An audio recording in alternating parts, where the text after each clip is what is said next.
नमस्कार IGR news के दर्शकों को कुछ किसानों से आपको मिलवाने जा रहे हैं जो किसान मजदूर एकता के साथ ये आंदोलन इतने दिनों से चल रहा है, दिनों से अब महीनों में तब्दील हो गया है और महीनों से अब साल में, बहुत जल्द साल में कन्वर्ट होने जा रहा है। सालों से चलने वाला जो आंदोलन, पहली बार ऐसा आंदोलन होगा देश में जो इतना लंबा कभी चला होगा।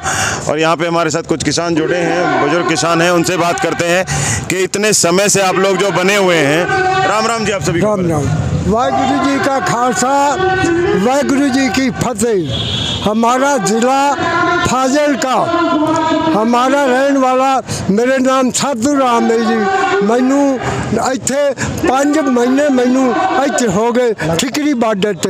मेरे वीर भराओ, मैं 3 काले कानून ये रद्द कराने और अपनी ज़मीन वापस लेनी। मेरे वीरों, सारे पंजाब वालों, सारे हिंदुस्तान वालों, अपने 3 कानून अपनी ज़मीन आपा लेनी। मेरे वीरों, अपने बच्चों वास्ते आपा बच्ची ज़मीन लेनी है।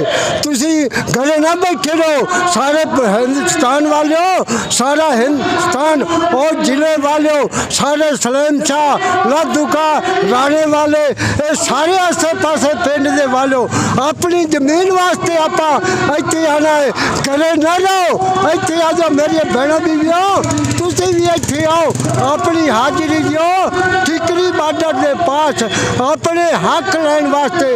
आपा ज़मीन लेनी है मेरे वीरों, आओ बोलो मेरे वीर तुसी। जी सर, जी नमस्कार सर। ये क्या बात कहना चाह रहे हैं आप? कितने समय से आप लोग बैठे हैं, अभी तक कोई समाधान नहीं हुआ, सरकार झुकने वाली नहीं है, आप लोग रुकने वाले नहीं हैं, समाधान क्या है? देखो, आज़ादी के बाद ये दूसरा आंदोलन है, ये भी एक आज़ादी है। क्यों काफ़ी लंबे समय से MSP की बात करें या 3 काले कानूनों की बात करें तो 3 काले कानून लाने के बाद अभी आप लोगों ने कनक की फसल जो है, गेहूं की फसल बेची है, इसमें क्या ऐसी परेशानी आई जो इन काले कानूनों के चलते, काले कानूनों के कारण वो परेशानी आई? ऐसे कौन सी परेशानी आपको आई है? देखो जी, पंजाब और जो हरियाणा है उसमें 10-15% या 25% कोई दिक्कतें आती हैं बारदाने की खरीद की, पेमेंट की। लेकिन बात पंजाब और हरियाणा की नहीं, ये बात देश की है। ये एक कानून, एक मंडी, एक देश की बात करते हैं। क्या राजस्थान में MSP पे बिकती है? महाराष्ट्र है, मध्य प्रदेश, गुजरात है। वो लोग क्यों नहीं इतना आंदोलन कर रहे हैं, आप लोग क्यों कर रहे हैं? वो लोग जैसे उन लोगों को इन्होंने आज़ादी के बाद कमज़ोर किया है, ये हरियाणा और पंजाब को भी ऐसा करना चाहते हैं। मोदी साहब को ये तो पता होना चाहिए। आपने बोला है भाई एक देश एक कानून, तो एक देश एक मंडी, ये बात अलग है। लेकिन एक साइड में आपकी बगल में प्राइवेट सेक्टर खड़ा करोगे, दूसरी जमात सरकार सेक्टर खड़ा करोगे, तो इतना बड़ा जो देश का जन आंदोलन है, 82 करोड़ लोगों की जो ज़मीन रोटी रोजी का मसला है, 15 लाख करोड़ हेक्टेयर हिंदुस्तान में ज़मीन है जिस पे हल चलता है, और उसमें 14.6 जो इन सरकार के आंकड़े हैं, 14.5 करोड़ लोग हल चलाते हैं। उसमें 18% लोग ऐसे हैं जो 7 एकड़ से नीचे की किसानी वाले हैं। क्या वो मजदूर नहीं है? और उसकी गिनती पे जाएं तो 6.5% बचते हैं जो उद्योगपति हैं। वो तो पहले भी राजे थे, अब भी राजे रहेंगे। तो 5, 4, 7 एकड़ वाला वो तो मजदूर है, तो उसकी रोजी रोटी छीनी जा रही है। तो प्राइवेट जो जब भी सेक्टर आएगा तो जो सरकारी यंत्र, उसको नुकसान होगा ही होगा। क्यों नहीं होगा नुकसान? तो हम चाहते हैं कि MSP पे कानून बना लो, आप प्राइवेट सेक्टर को बढ़ावा दो। आप प्राइवेट सेक्टर वो जो सरकारी रेट के बराबर खरीदे, हमें क्या दिक्कत है? हमें तो इसमें कोई दिक्कत नहीं है। लेकिन जब प्राइवेट सेक्टर आ ही ज़्यादा जाएगा तो धीरे धीरे सरकारी सेक्टर ख़त्म हो जाएगा। तो ये लोग कहाँ जाएंगे? इन्होंने बिहार में इन्होंने यही तमाशा किया है, इन्होंने कहाँ ही तमाशा किया। तो इसलिए जो पंजाब का और हरियाणा का किसान है, ये 96% पंजाब का किसान खेती से जुड़ा हुआ है और 95% हरियाणा का जुड़ा हुआ। क्यों? तो हरियाणा के 2 ज़िले कम हैं, इसलिए हरियाणा और पंजाब बराबर हैं। तो आज एक तरफ तो देश के अंदाज़ा की बात, और दूसरी तरफ 7 महीने अंदाज़ा को सड़कों में रगड़ रहे हैं। ऐसा प्रधानमंत्री नहीं चाहिए। आपने देश को वोट डाला है, जैसे भी आप प्रधानमंत्री बने हो, इससे बड़ी कुर्सी और कोई नहीं होती। तो आप किसानों की बात क्यों नहीं सुनते?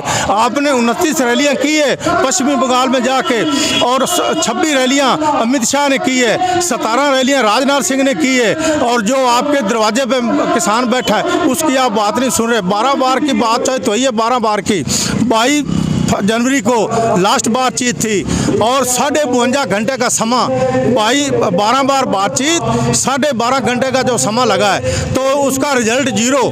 तो इनमें नियत में तो खोट वही है ना। हम तो इसलिए लड़ रहे हैं भाई आप एक एक बिंदु पे चर्चा करो, क्योंकि किसान आपका भी भीख रोटी से जुड़ा हुआ है। क्या आप रोटी नहीं खाते? मोदी रोटी नहीं खाता? तो ये जो देश का किसान है, छोटा तबका, वो तो पहले ही मार झेल रहा है। 1996 से लेकर अब तक इनके आंकड़े 24 लाख जो किसान आत्महत्या कर गए, 24 लाख नहीं, इसमें 10 लाख और जुड़ेंगे। ना तो मजदूर की आत्महत्या जोड़ी गई, ना औरत की आत्महत्या जोड़ी गई, किसान की जोड़ी गई। तो स्वामीनाथन रिपोर्ट बनाने की क्या आवश्यकता थी आपको जब लागू नहीं करनी थी? 14 साल 12 साल कांग्रेस की स्टेजों पर रुलती रही और 5.5 साल इसकी स्टेज पर रुलती रही। ये कौन सा दूध का धुला हुआ है? कांग्रेस ने छेड़छाड़ नहीं की इस रिपोर्ट के साथ, सिस्टम चलता रहा। लेकिन अब लोग जो हैं जागरूक हो गए, नौजवान जागरूक हो गए और ये जो आंदोलन है, चाहे इसमें मुझे पता है एक पार्लियामेंट सेशन में इन्होंने शेड्यूल रचा, बिल को पास किया, दूसरा इन्होंने रद्द किया, तीसरा पार्लियामेंट सेशन रद्द नहीं होगा। क्यों? कि वो इनको सेशन बुलाना पड़ेगा।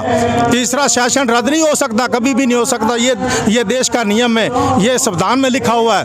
तो महामारी के चलते जो आपने शेड्यूल रचा है, तो ये तो बड़ा षड्यंत्र रचा है इन्होंने। कोरोना के माध्यम से आप चलो कोरोना की बात मानते हैं, हमें तो 7 महीने हो गए आंदोलन में घुसे हुए। हम तो यहाँ भी आज ठिकरी बॉर्डर पे भी बोलते हैं, स्टेजों पे बोलते हैं, हमें तो कभी नहीं कोरोना दिखा। और जो कोरोना बनाने वाला था, इनकी 2 वैक्सीन 70,000 करोड़ रुपया इन्होंने दिया है उस वैक्सीन को प्रधानमंत्री राहत कोष फंड से, वो तो कल का गायब हो गया।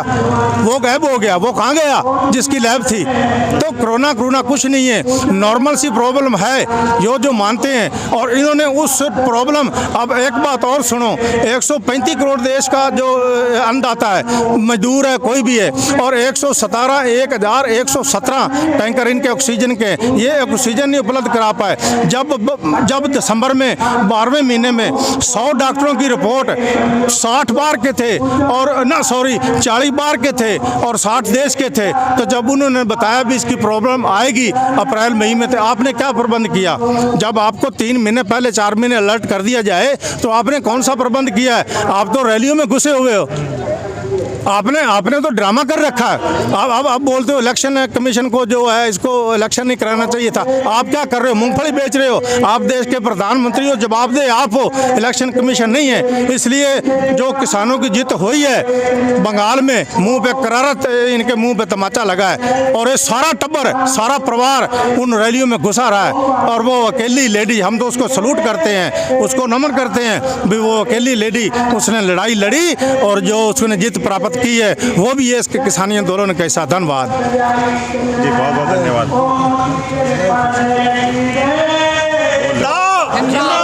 किसान एकता, मोदी सरकार, मनाली सरकार, अमित शाह, जोगराज सिंह, सॉरी कोई बात नहीं, कर दें।